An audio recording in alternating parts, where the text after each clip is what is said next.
кезінде Димекеңе қоймақ болған тіл жайлы қазіргі таңда республикамыздағы өзекті мәселелердің тіл төңірегінде өрбуде. Қазақ тілінің осындай мүшкіл халға түсуіне кезінде орталықтан жүргізілген саясат кінәлі. Ұлт тіліндегі мектептер жаппай жабылып, іс-қағаздары орыс тілінде жүргізілді. Сол кезде орталықпен жақсы болған Димекең арнайы қаулылар шығарып шуылдатпай-ақ ауызекі нұсқаулармен болса да, тілді қорғауға, оның жаппай қолдануына неге жағдай туғызбады екен деген сауалды белгілі қоғам қайраткері Серік Әбдірахмановқа қойған едік.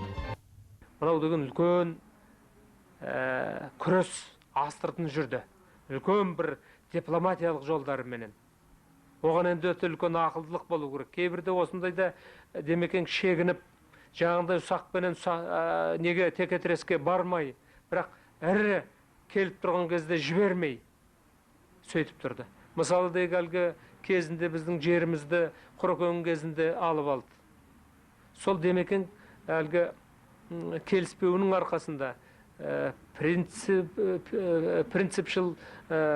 принципиалды қарап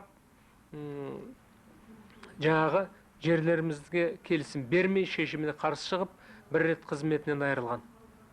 Егерде өз жанын ойлап, тек өз қамымен болды десе, тура сол жағдайда Димекең менімше сондай жанталасқа, сондай күреске бармас еді. Мынауды Димекеңді менімше күрескер ретінде халқын ойлайтын көрсетеді. Оны азаматтар осыны ұмытпауы керек.